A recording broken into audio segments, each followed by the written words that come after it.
على نبي وعليهم أجمعين. mbokk yi ñu ngi leen di nuyu di leen jaajëfal bu baax amaat mbégte àndaat ak yéen fii ci Tivaouane ak Zawiya TV bi nga xam ne si moo fas yéene ànd ak yéen ci gàmmu gi yëpp jàpp leen ni jamono bii ñu ngi ci salle banquet bu complexe Khalifa Ababacar fii ci Tivaouane ngir daal di ñëwaat ci ñaareelu fan bi nga xam ne si mooy hackathon bi nga xam ne si cellule Zawiya Tidianiya moo koy amal dajale ci nag ay xale wala boog ay jeunes yoo xam ne si seen xam-xam dafa màcc ci wàllu technologie ñuy daal di am fi ab lël boo xam ne si dañ koy amal ngir daal di fexe nag amal luy tolloog juróomi projet yoo xam ne si dañ koy def lépp nag ñu ànd ko ak waa cellule Zawiya Tidianiya tey nag ci bis bu mujj bi gis ngeen ni démb mbir mi xawoon na am solo ci ñi nga xam ne si ñooy équipe yi ko war a def waaye tamit groupe yi nga xam ne si mën nañu wax ni démb dañu fanaanee xoole ba bët set bi ñu xëyee tamit ñu continuer ci liggéey bi jamono bi nag xam ngeen ni li ci des bareetul ndax li ñuy xaar rek mooy membre jury bi waxtaan daal di dem nag daal di def mbir yu mujj yi daal di ñëw mën a joxe nag li nga xam mooy résultat yi am ci ñaari fan yi nga xam ne si def nañ ko ci Tivaouane mbokk yi incha allah léegi lay doon du ñàkk tamit dinañu ànd ak kilifa yi nga xam ne si jot nañ fi jaar muy Serigne Abdoul Hamid Sy ànd ak Serigne Cheikh Ahmed Tidiane Sy Al Amin ak représentant yi nga xam ne si ñoom ñooy suñuy partenaires ñu ci mel ne waa Sonatel ak ñi nga xam ne si ñëpp ay partenaires lañ incha allah dinañ leen déglu léegi le temps que ñuy xaarandi li nga xam ne si moom mooy li war a mujj ci jataay bi muy membre jury bi war a génne résultat yi nga xam ne si moo am tey ci hackathon bi nga xam ne si mën nañu wax ni c'est la première fois mu am ci ëttu këru diine mu amee Tivaouane nag incha allah kon mbokk yi léegi lay doon ak waa Zawiya TV fii ci Tivaouane.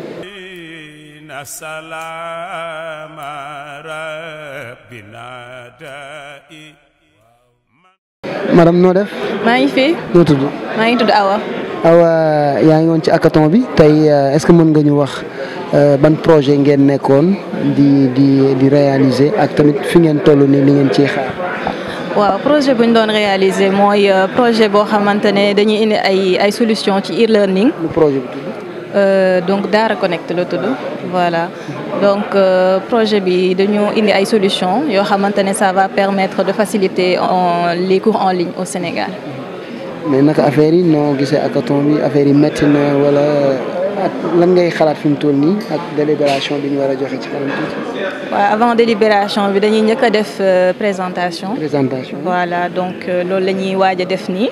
donc on est sur ça en ce moment loolu la ñuy def nii mais hackathon bi moom de façon générale mën naa ne voilà ça s'est bien passé parce que depuis 12 jours yi on est sur ça nekk suñuy projet xam nga tamit boo nekkee ci loo xamante ne sa passion la aussi da nga ciy dem ba jeex donc nekk na loo xamante ne daal ñun on s'y plaît et puis j'espère que yàlla dina ci may na.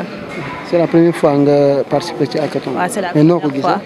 Non, ça se passe bien vraiment parce que de nous permettre de nous ouvrir de nouveaux horizons, nous comprendre le bari aussi et puis voilà, c'est beaucoup de choses yo xamantene peut-être dans la vie de tous les jours do am opportunité def ko. Donc bolé ay jeunes, bolé ay ndaw di len jangal parce que quoi qu'on puisse dire am nañ ay mentors yo xamantene ñoo ñu ci jappalé. Donc initiative bu baax la vraiment. Mais yaa ngi am confiance bu baax a baax ci groupe bi nga àndaloon nan nga gisee ñi nga xam ne si mosu leen gisante ngeen toog travailler ensemble ci 48 heures. waaw groupe bi moom vraiment c'est dynamique la parce que boo xoolee démb la ñu soog a travailler ensemble mais dynamique bu baax la ñu am parce que je pense qu'on essaie de ku nekk day am lu mu apporter rek depuis l'union fait la force on essaie de se donner à fond rek. léegi nag yaa doon gérer affaire yi. non gérer wu ma dara moo ko doon gérer wu ma dara kii moo ko doon gérer non ñun ñëpp ñoo ko doon gérer daal. ok kon bonne chance merci. merci beaucoup. Acho Mohamed Abdallah ñu ngi lay ziar. ñu ngi delloo ziar bu baax alhamdulilah. Mohamed nan nga gisee hackathon bi ak tamit projet yi ni ngeen nekkoon 48 heures ak léegi. ah macha allah c'est une bonne initiative macha allah waaw dañuy permettre jeune xadara bi ñu gën a jàpp si liggéey bi gën a digitaliser produit œuvre yi Seydi Hadji Malick ak ay doomam waaw kontaan nañ lool ci participer si hackathon bi waaw ça a été une bonne initiative macha allah. nu affaire yi demee démb métti na wala affaire yi yomb na wala nu mu demee. métti na méttiwul lépp organisation la laaj rek waaw. bëggoon naa xam te yéen ban projet ngeen nekkoon di ci liggéey. ñun ñoo ngi ci domaine bibliothèque numérique de la Hadara ci boobal boobu lañ doon traité. léegi présentation bi yéen a ngi xaar ak délibération bi tamit. waaw ñu ngi xaar délibération bi yal na yàlla may ndam incha allah. incha allah te dañuy am Mouhamed. yaa jëf. en tout cas Zawiya TV mi ngi lay gërëm gis yow moom yaay suñu premier partenaire. donc loo ciy wax. ñu ngi kontaan di collaborer ak cellule bi waaw parce que lépp lu Hadara bi xewle rek bu nañ ci dugal suñu loxo incha allah ndax ndamu Seydi Hadji Malick mooy suñu ndam ñun ñëpp waaw jërëjëf. jërëjëf Mouhamed. soxna si noo def. maa ngi fi sant. tur bi naan la. Fatou. Fatou nan. Condé. Fatou yaa ngi woon ci hackathon bi nan nga gisee hackathon bi projet bi ngeen nekkoon di liggéey 48 heures ak léegi. damay remercier tout d'abord ñi nga xam ne ñoo ko organisé parce que jox nañu opportunité bu mag ndax ñun yokku nañu xam-xam bu baax si li ñu jotoon xam en même temps may nañ ñu opportunité ñu mën a travailler si yenn sujets yi ñun déjà ñu ngi doon travailler si sujet bu ñuy wax la digitalisation des services au service de la Hadara Tidianiya, c'est la digitalisation du tourisme. Alors, nous travaillons sur ce thème, établir des perspectives, xam projet nu ñu koy defaree yooyu noonu yëpp alors may nañu benn opportunité bu yaatu daal. C'est la première fois nga participer ci lu mel nii nan nga ko gisee ak organisation bi. jaar na yoon daal jaar na yoon en quelque sorte et comme ni ñuy wax rek c'est une première fois et je compte continuer à participer à ces genres de programmes. dégg naa nelaw nga fi nelaw yu métti. non même pas dañoo fanaanoo liggéey waaw def nañ lu ñu mën. donc ñu ngi lay sant bu baax di la gërëm. merci. di la wax bonne chance. merci au revoir. comment ñu ngi lay nuyu. ñu ngi lay delloo ziar bu baax a baax. bon ñu yaa ngi ci hackathon bi gis nañu 48 heures ngeen nekk fii bëggoon naa xam ban projet ngeen nekkoon di ci liggéey boobaak léegi. waaw ñu ngi nekkoon di liggéey ci projet bi ñuy wax digitalisation du tourisme religieux. ci projet bi lañ doon liggéey durant 48 heures yi tey nag la ñu war a pare incha allah xool bu fi ak ci kanam. donc yéen ñi ngi xaar ngeen présenté. waaw incha allah bon. donc nan nga gisee hackathon bi ci organisation bi est-ce que c'est la première fois nga participer ci ak nan nga ko gisee. waaw c'est la première fois nag ma participer ci hackathon bi ma ko déggee sax xawoon na ma xaw a jaaxal loolu mais nag une fois que ma ñëw fi nag ci la découvrir beneen univers boo xam ne bokkul ak li ma doon foogoon.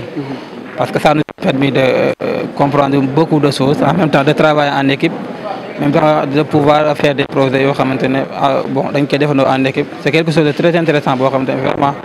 Di nga fi jëlee expérience di nga fi jëlee xam-xam mooy di nga fi jëlee yaatu tamit waaw. donc noo gisee jeunes yi nga xam ne si wax nañu ko dañuy liggéey ci wàllu technologie ñu leen di nëbbu feeñ gi ñu feeñ nii lan la mën a indi ci comité bi. bon dañu nekk ci dans une ère numérique actuellement daanaka bon bépp ndaw buy yëngu ci wàllu technologie dafay ñu épaule leen jàppale leen fexe leen wala génne seen xam-xam parce que yaakaar naa tamit nit ku jàng xam-xam ba pare di nelaw ci moom te génne ko amul benn njariñ te actuellement xadara bi ak xadara yi soxla na lii moo tax damay encourager à ce que leen ndaw yi ñu jàng ñu xam ne ci ère numérique la ñu nekk ñu dem gëstu leen wala technologie dañ la formation et de la communication xam ne moom mooy doxal àdduna loolu daal dama ci encourager sama bopp di ci encourager ndaw yëpp. merci Mor bonne chance. jërëjëf Seyna Ali macha allah macha allah. Sans plus tarder, nous allons procéder à la lecture du palmarès. D'accord? En commençant, bien sûr, par l'équipe qui a été classée dernière. Il faut un classement, quel qu'il soit. Mais moi, je tenais à dire au nom du jury, puisque j'ai assisté aux délibérations pendant tout le temps qu'on était ensemble, d'accord, que tout le monde a gagné. Tout le monde a apporté vraiment une contribution significative au thème qu'on vous a demandé de traiter. Mais c'est ainsi fait, il faut bien qu'on en arrive à classer. Les écarts étaient des fois très faibles.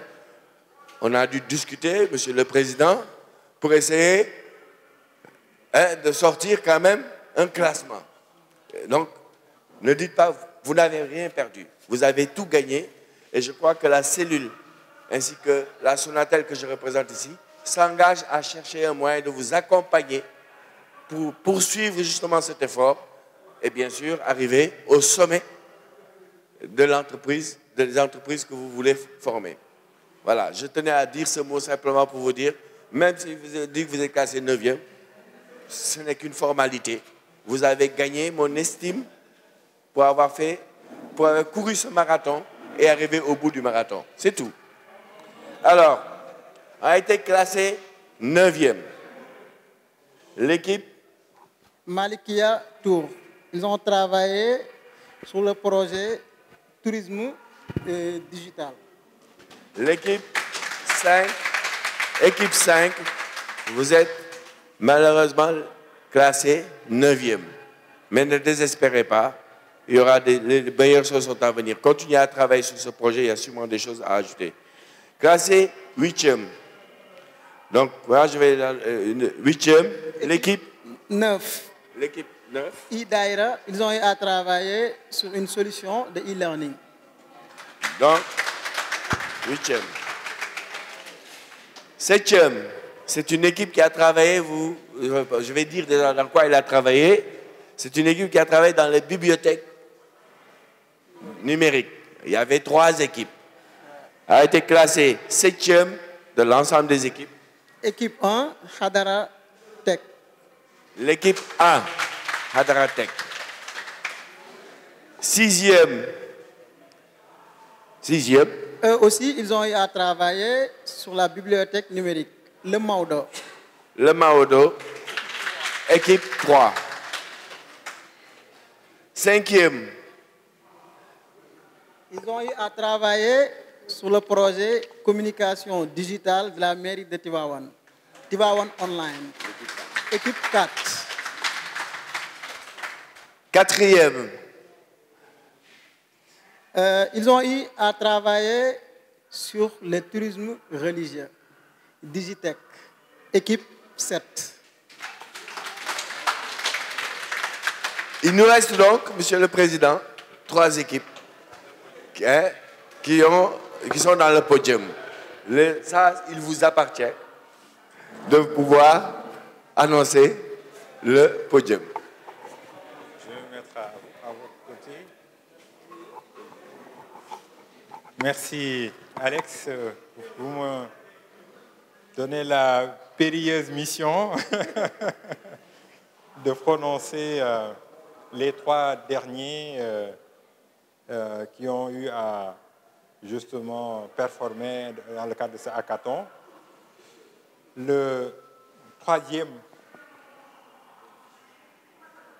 troisième équipe, c'est l'équipe 10, Dara Connect, qui a fait une plateforme de e-learning. Dara Connect, 3e. Alors, qui est deuxième, qui est premier, suspense. Alors, oui, le suspense est là. Hein. C'est qui le deuxième, c'est qui le premier? Où sont les 2 équipes qui restent? Ils sont où? Ah, d'accord. Restez debout. Le deuxième est l'équipe 8, les 3 mousquetaires, qui ont fait une plateforme sur les chants religieux. Bravo.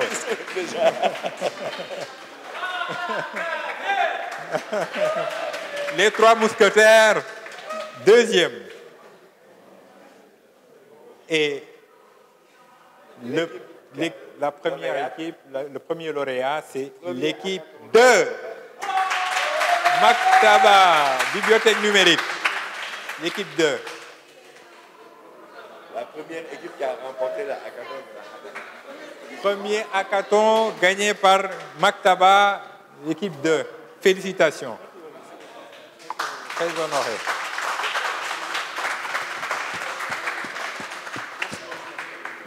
Merci. En tout cas, au nom, je voudrais dire quelques mots, d'abord d'encouragement et de félicitations à votre égard, mais également à l'endroit de tous les participants. Je crois que personne n'a perdu, tout le monde a gagné. La créativité a gagné, l'innovation a gagné, la bonhomie a gagné, la fraternité a gagné. Et c'était le principe qui avait été en tout cas privilégiés dans le cadre de ce premier hackathon, qui a été un défi que nous avons pu, en tout cas grâce à votre engagement, relever de la manière la plus extraordinaire possible, par votre dévouement à travailler, par votre créativité. Vous avez pu nous permettre d'identifier des solutions aux problématiques auxquelles la communauté de Tivaouane, la Hadra Malikia, était confrontée. Et donc, vous avez tous travaillé et personne n'a perdu. Je crois qu'on avait beaucoup de mal, dans le cadre du jury, à vous départager. Et c'est pour nous quelque chose d'extrêmement important. Et je crois qu'en termes de perspective, Alex l'a bien expliqué. Nous sommes dans une dynamique d'accompagnement, évidemment avec notre partenaire stratégique, la Sonatel, pour faire en sorte que, en tout cas, ceux qui ont gagné et ceux qui n'ont pas été primés, je ne dirais pas ceux qui ont perdu, mais ceux qui n'ont pas été primés, puissent un tout petit peu être accompagnés à améliorer un peu à la fois leurs compétences, mais également à améliorer aussi le travail qu'ils ont eu à faire. En tout cas, merci à tous. Merci pour votre belle participation. Nous allons à présent peut-être laisser Abdelaziz le soin de remettre les modestes récompenses offertes par la Sonatel. Oui, c'est la Sonatel, évidemment. Qui va... Ça nous permet de savoir les personnes. Alors, la Sonatel offre au premier, d'accord, au groupe premier, à chacun des membres du groupe, un téléphone portable, haut de gamme dans son catalogue. Donc, il s'agit, comme ça nous permet de connaître les membres de l'équipe. Amifal, on commence toujours par les dames, parce que c'est la seule dame de cette équipe. Bravo aux dames aussi, hein, parce qu'on a mis des dames dans toutes les équipes et vous avez boosté. Tu te rapproches, hein? Ou bien vous donnez ça au président? Il va distribuer ça au président. Amifal, donc voici Amifal. Ensuite, il y a Abdoulaye John. Oui. Abdoulaye John. Bon, le président a dit qu'il prend tout. Hein? Ils donnent tout aux dames. Honneur aux dames. Donc, Amifal, donc, il reçoit son cadeau des mains du président. C'est bon? Ensuite, Abdoulaye John, agent de l'État. Je ne sais pas ce que ça veut dire, agent de l'État. Non, Sonatel, c'était Ami. C'est Ami qui était dans Sonatel. Offert par la Sonatel, oui, vous avez raison. Quelqu'un qui a sûrement contribué à la réussite au coup de cours, c'est Mamadou Fall Meng, qui est graphiste.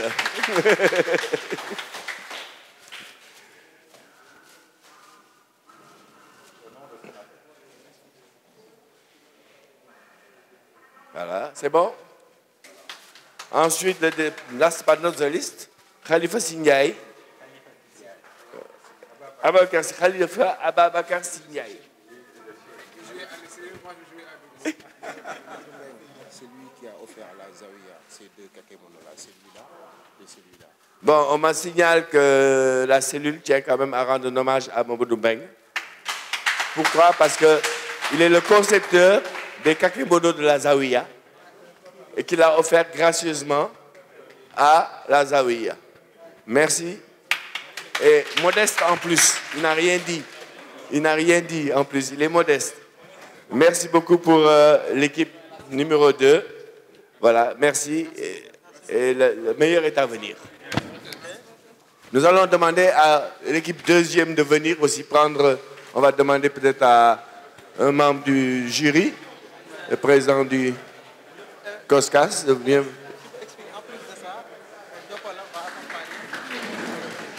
Voilà. On vient de me dire que Joko Labs avait pris l'engagement aussi d'accompagner l'équipe numéro 1. On va leur communiquer les noms et les contacts. Et donc, ils vont prendre contact avec vous. Sauf que l'équipe... Hein? L'équipe deuxième, c'est l'équipe 8. L'équipe deuxième. Ça m'a pas recueilli. C'est l'équipe 8. L'équipe 8. L'équipe 8, voilà, est constituée des 3 mousquetaires. En fait, c'est moi qui leur ai donné ce nom. La première fois qu'ils ont vu, j'ai dit, tiens, vous avez les 3 mousquetaires. Et ils l'ont gardé. Merci pour cet hommage. Alors, vous avez donc Cheikh Ndiaye, qui est membre de cette équipe. Et ils ont travaillé sur les chants religieux. C'était un challenge aussi. Hein. Ensuite, Daouda Junior Ndiaye.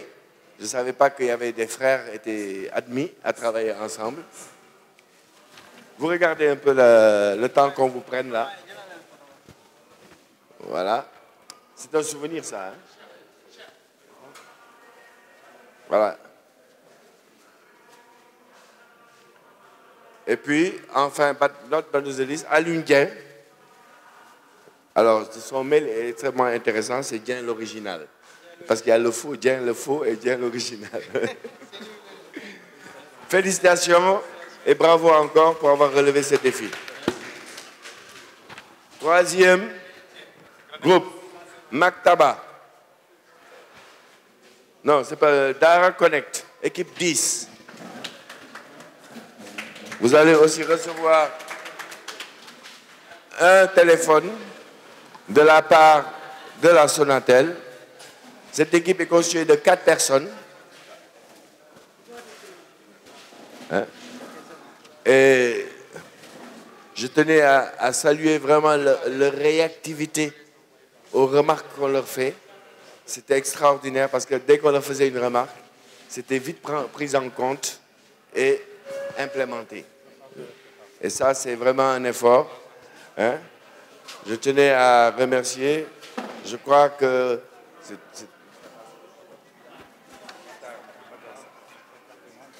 Alors, voilà, donc on va remettre, surtout moi, un coup de cœur pour Matar Sarr. Hein? Parce que de l'université de Thiès, qui est venu jusqu'ici pour candidater. Et je voudrais que vous lui remettiez son prix. Donc, en premier. Voilà. Merci beaucoup, Matar. Tu es vraiment une source d'inspiration. Pour moi, c'est une source d'inspiration, Matar. Merci beaucoup. Alors, honneur aux dames, mais après Matar, bien entendu. Hein. Awassa, là aussi, il y a des frères et sœurs, là, mais on ne nous avait pas avisés. Il y a des sarènes. Awassa, qui est de l'ISEC. Ensuite, on a Moustapha Der, qui est le, je ne sais pas, professionnel en quoi, mais il a marqué professionnel.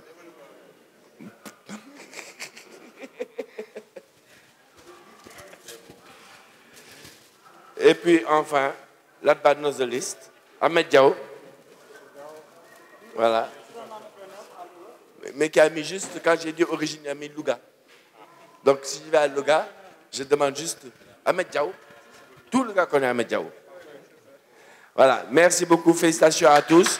Je sais qu'il y a donc d'autres accompagnements qui sont prévus par la cellule. On n'aura pas le temps matériel de tout faire, mais je crois que Ousseynou et toute l'équipe de la cellule vont prendre contact avec les intéressés pour que justement vous puissiez avoir le reste. Je sais qu'on vous a donné ici des petits cadeaux depuis hier, des clés USB, des trucs qui ont été remis par les différents sponsors.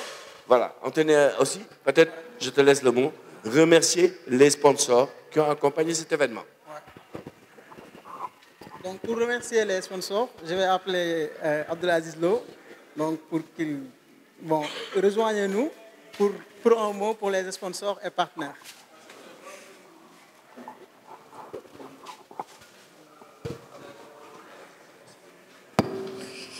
Tout d'abord, nous aimerions dire à tout le monde merci Merci d'avoir participé au premier hackathon organisé ici dans la ville religieuse de Tivaouane. À l'occasion du Gamou, je pense que nous avons marqué un grand pas ce soir et je pense que ce sera ainsi à l'avenir. L'heure est venue pour la jeunesse tidjane de s'affirmer à travers, bien sûr, des activités positives à l'image de ce hackathon où des projets innovants ont été menés à bien par de dignes participants. Et comme l'a si bien dit Ousseynou, j'en profite pour le remercier en tant qu'organisateur même du hackathon qui a travaillé avec méthode et avec prospective pour que le déroulement puisse se passer de la meilleure des manières. J'aimerais remercier nos partenaires, en premier lieu Orange Money, nos partenaires de Sonatel Tissengor, nos partenaires de la CENEM à travers Sénégal Numérique, nos partenaires de Innov, nos partenaires de OA Trans, nos partenaires Koulim Djoum, comme on dit en Wolof.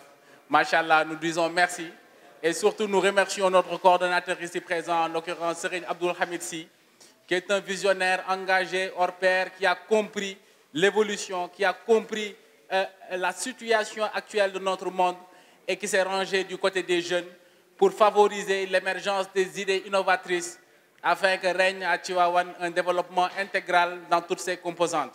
Nous remercions l'ensemble des participants.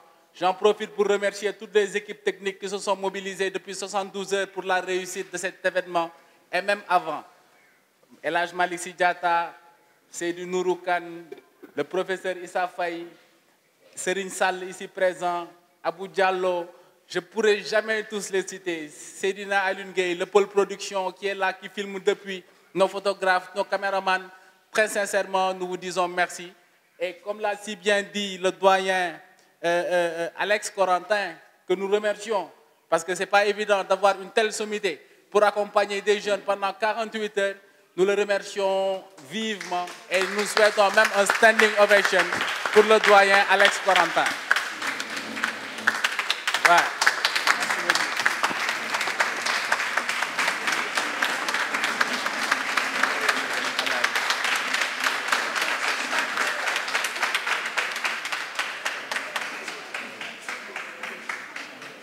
Nous allons terminer par les projets d'avenir. Comme l'a si bien dit le doyen, il est prévu de mettre en place un laboratoire qui va non seulement accompagner l'ensemble des projets qui ont été déroulés ici, parce que ce soir, il n'y a pas de perdants. Il y a juste des gens qui ont eu de la chance. Il faut le prendre ainsi. Parce que tous les esprits se valent et toutes les idées aussi.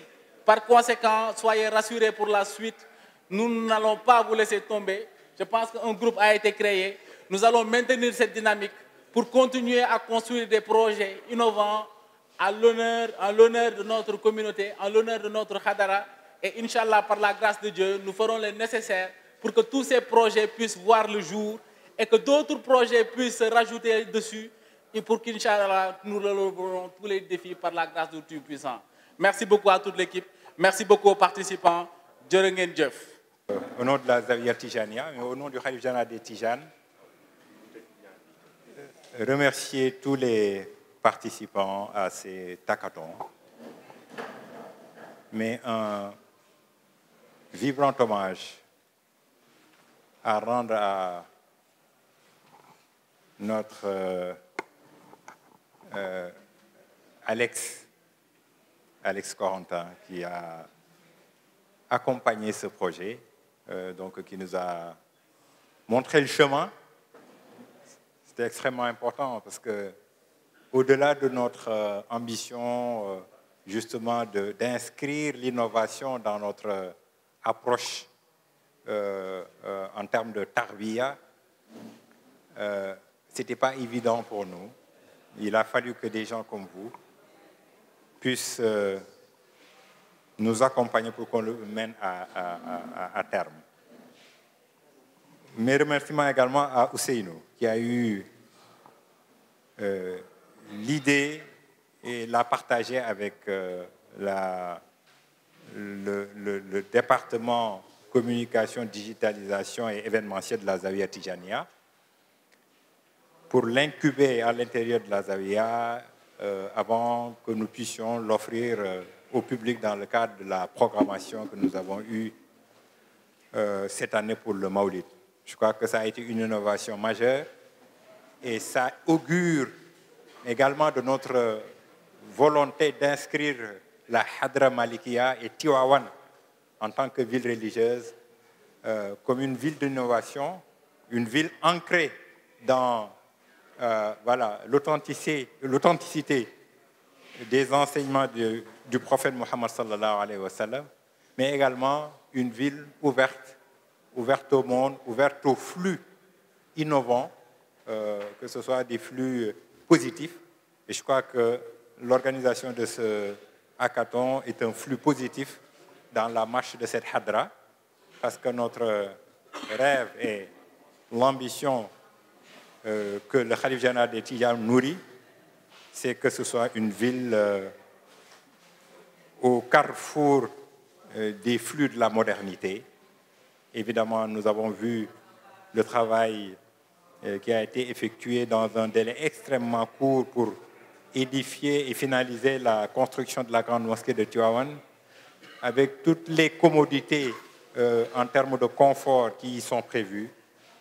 Et tout cela augure justement d'une perspective extrêmement intéressante en termes d'innovation. Et je crois que cet hackathon va durablement inscrire le Gamou dans la ville de Tivaouane, je dirais, dans son ambition de devenir, comme je l'ai dit dans certains de mes propos, une ville intelligente. Une ville intelligente parce que toutes les plateformes que vous avez développées sont des plateformes dont nous avons besoin pour procéder à la transformation numérique de cette école, l'école de Cheikh El Hadji Malick Sy radiyallahu anhu. Un grand merci aussi à la Sonatel, notre partenaire sénégalais, Sonatel ci sunu gox ci sen gox, qui nous a accompagnés, qui a cru en ce projet et qui est venu vers nous naturellement. C'est le lieu de les remercier du fond du cœur au nom du Khalif général des Tidjanes, mais également au nom de toute la Zawiya, la cellule Zawiya Tijania, au nom du COSCAS qui est l'organisateur attitré du Gamou, au nom de la grande famille de Cheikh El Hadji Malick Sy. Je remercie également tous les médias. On l'a dit aussi, il y a certains partenaires, Abdelaziz les a cités. Je ne vais pas revenir dessus parce qu'ils ont tous contribué à ce que cette première édition du hackathon de Tivaouane soit une réussite. Qu'Allah vous rétribue bi barakati Rasulillah sallallahu alayhi wa sallam. Parce que tout ce que nous faisons est versé dans notre façon de reproduire le modèle prophétique à travers les enseignements qui nous ont été apportés par Cheikh El Hadji Malick Sy radiyallahu anhu. En tout cas, merci à tous et merci à tous les membres de la Zawiya. Merci aux médias qui ont pu soutenir cette activité pendant les 2 jours que ça a pu durer. Wassalamu alaikum. Également, notre jury, les membres du jury, El Hadji Gora Seck, Amadou Kamara, mais également Sokhna Awa Niang, Madame Thiam, qui a eu des contraintes qui l'ont empêché de rester jusqu'à la fin. Bon, elle a participé justement à la notation des différents projets. Et vous rassurez par rapport à la volonté de la Zawiya d'être dans l'accompagnement. C'est dans cette dynamique que nous sommes depuis quelques années, c'est-à-dire au-delà de notre responsabilité par rapport à la spiritualité tidjane, faire en sorte que la dimension réelle de la vie des Sénégalais puisse être en tout cas une de nos préoccupations et que nous puissions faire le nécessaire pour accompagner ceux qui ont besoin de notre accompagnement dans l'incubation de projets. On a un projet d'incubateur qui va, dans les prochains mois, voir le jour. Nous sommes en négociation là-dessus avec des partenaires, les partenaires institutionnels comme le conseil départemental, mais également les partenaires, disons, techniques comme 01 Talent. Ça fait partie des projets d'innovation que la cellule va mettre en place dans les prochains mois à venir. Un Dernier merci également à la mairie de Tivaouane aussi, qui a été avec nous tout au long de cet hackathon. Donc, Monsieur le maire qui a évidemment mobilisé Kaddu, qui nous a fait pratiquement tous les tirages dont nous avions besoin dans le cadre de ce hackathon et au-delà. Donc, un grand merci aussi à la mairie de Tivaouane. Jërëjëf. Et on vous dit à l'année prochaine, Inch'Allah, pour d'autres projets innovants et transformateurs. Merci, à bientôt.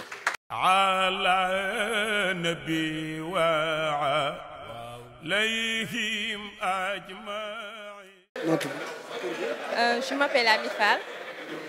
loo gis ci li nga xam ne si mooy hackathon bi ak ni ngeen ko gagné tey lan la def ci yow. Ça m'a mis un élan de motivation. Ça m'a plus motivée parce que je pense que je fais partie des dernières personnes qui se sont inscrites à la plateforme parce que je l'ai su tardivement.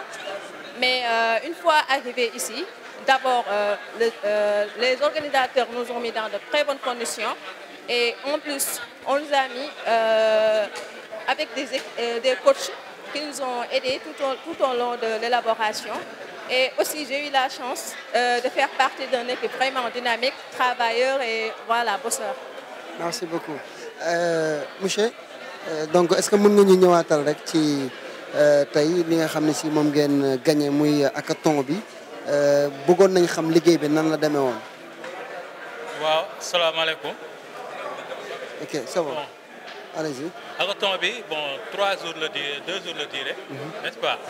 Man maa ngi quitté Dakar maa ngi tudd Abdoulaye Ndione si projet maa ngi chef de projet bi et chargé de la communication.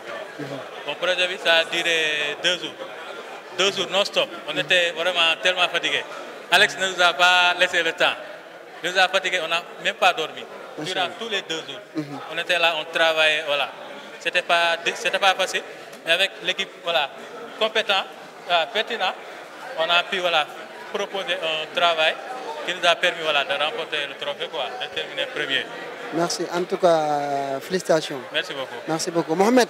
Mohamed, yow moom ci kër gi nga bokk ci cellule bi nga bokk macha allah. Donc yow moom moo woon a mën a ñàkk bañ a gagné ndax vraiment gis nañu taxawaay bi. Mohamed lan ngay expliquer ginnaaw ba ngeen gagné hackathon bi ci fii ci Tivaouane ban yëg-yëg nga ci jot a am. waaw mënuñu lu dul am contentement ak mbégte rek waaw ndax dara gënul neex di liggéey Seydi Hadji Malick ba am ci ndam. waaw te suñu ndam mooy ndam xadara bi yëpp waaw amuñu lu dul contentement daal kontaan nañ lool. ci dañu gagné hackathon bi. donc lan la ñuy xaar ci suivi ak tamit projet yi macha allah nekkul woon lu yomb tey ci kanamu kilifa yi nga am ko fii ci Tivaouane donc loolu lan la def ci yow. waaw ànd ak mbégte rek jafe woon na loolu nag yemul woon sujet bi yemul woon. mais on a fait le maximum pour les convaincre. mais alhamdulilah yàlla def na li gën si ñun. waaw yàlla na yàlla defal. merci ñu bàyyi nga lancer message bi gars yi nga xam ne si tamit war nañu mën a ñëw surtout nekk ay xale am ay xam-xam boo xam ne war nañ ko mën a génnee ci xadara bi. waaw di ñaan sama mbokku taalibe yi nekk si affaire graphisme wala affaire design wala affaire internet ñoo jàpp ci liggéey bu baax. parce que xadara bi soxla na moyen de communication yu gën a baax. soxla na ay visuel yu gën a rafet ñu jàpp ci liggéeyu xadara bi waaw jàpp ci rek te yàlla tax. macha allah Mohamed jërëjëf ñu ngi lay sant bu baax di la gërëm donc loolu moo nekkoon nag tey li nga xam ne si moom lañ leen jëlale woon fii ci Tivaouane gis ngeen équipe bi nga xam ne si moo jël ndam li donc ñu leen di félicité waat bu baax a baax di gërëm équipe bi nga xam ne si ñoom la ñu àndaloon ni ngeen ko xamee di gërëm sunu partenaires yi nga xam ne si jàppale nañu ci suñu tuddee ni ko kilifa yi waxee am na solo bu baax a baax sant leen bu baax gërëm leen Seydina Alioune moo nekkoon ci kàddu gi di leen sant di leen gërëm di leen joxaat dig daje incha allah beneen yoon fii ci Tivaouane ci li nga xam ne si moom moo di Zawiya TV mbokk yi jaa ngeen jëf.